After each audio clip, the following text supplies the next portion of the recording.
السلام عليكم ومرحبا بكم في حلقة جديدة من البودكاست ديالنا. اليوم غادي نهضروا على موضوع حساس، وهو كيفاش تعرف واش خطيبك يصلح يكون شريك حياتك أو لا.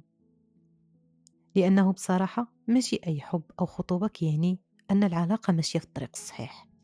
كاينين علامات كيجيو من عند الله سبحانه وتعالى كتنبهك باش ما تغامريش في حياتك مع الشخص الغلط. إيوا ها هما 10 علامات خطيرة خصك تنتبهي ليهم. العلامة الأولى هي الكذب.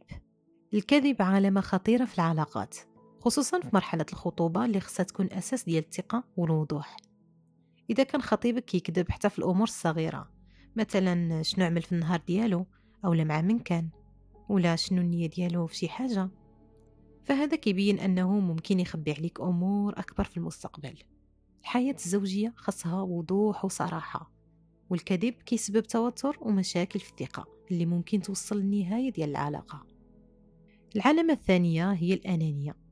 الأنانية كتعني أن خطيبك كيشوف العالم غير من الزاوية ديالو، بلا ما يهتم بمشاعرك أو احتياجاتك. مثلا إذا كان ديما كيتاخد القرارات بدون ما يتشاور معك، أو لا كيعمل الحساب للراحة ديالو بلا ما يفكر في كيفاش غادي تأثر عليك، هذا دليل أنه ما غاديش يكون شريك متعاون في المستقبل. الزواج عبارة عن شراكة بين جوج ديال الناس، وماشي مسابقة على شكون يربح. العلامة الثالثة هي العصبية المفرطة.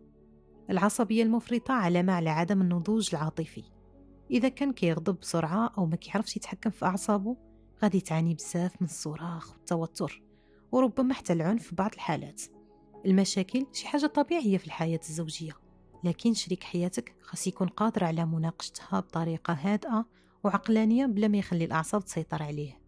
العلامة الرابعة هي عدم تحمل المسؤولية.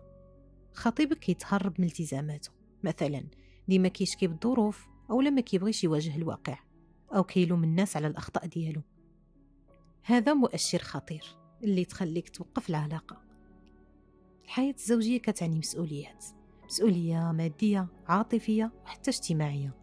إلا ما كانش قادر يتحمل حتى مسؤولية راسه، كيفاش غادي يتحمل مسؤولية أسرة؟ العلامة الخامسة هي قلة الاحترام. الاحترام هو العمود الفقري ديال أي علاقة ناجحة. إذا كان خطيبك كيهينك بالكلام أو كيتعامل معك بطريقة مستفزة قدام الناس أو لبوحدكم، راه هذا دليل على أنه ما كيعطيكش القيمة اللي تستاهلي.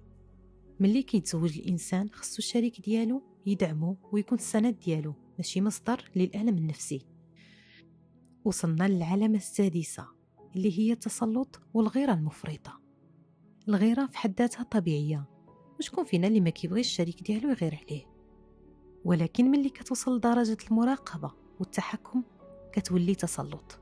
مثلا إذا كان خطيبك كيسولك على كل حاجة صغيرة، مع من كنتي، علاش عملتي هادشي، علاش خرجتي، فهذا مؤشر على غياب الثقة. الزواج خاص يكون فيه مساحة ديال الحرية والاحترام المتبادل، ماشي حبس. العلامة السابعة اللي هي البخل. البخل ماشي غير مادي، حتى العاطفي. إذا كان خطيبك يبخل حتى باش يعبر على المشاعر ديالو، أو كيبخل بالوقت اللي خصو يعطيه لك، فهذا كيعني أنه ممكن يخليك تعاني من الفراغ في العلاقة. أما البخل في المادة كيبين عدم الاستعداد للتضحية أو الاستثمار في العلاقة. العلامة الثامنة هي غياب الطموح. الرجل اللي ما عندوش أهداف واضحة في حياته كيكون غالبا مستسلم للظروف. إذا لقيتي خطيبك ما كيتحركش باش يطور من نفسه أو يخطط للمستقبل ديالكم، راه غادي تواجهي مشاكل كبيرة في الحياة الزوجية، حيث غتبقاي ديما في بلاصتك بلا تقدم ولا استقرار. العلامة التاسعة هي العلاقات المسمومة.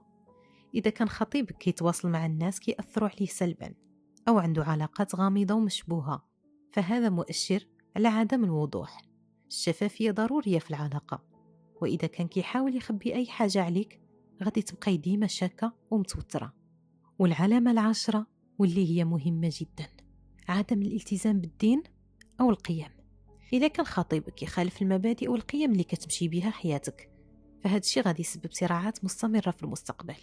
القيم المشتركة هي اللي كتضمن الانسجام والاستقرار، سواء كانت قيم دينية، أخلاقية أو اجتماعية. هاد العلامات ما كتعنيش أنك خاصك تقرري بسرعة، ولكن إشارات مهمة تخليك تفكري مزيان قبل ما تكملي حياتك مع هذا الشخص.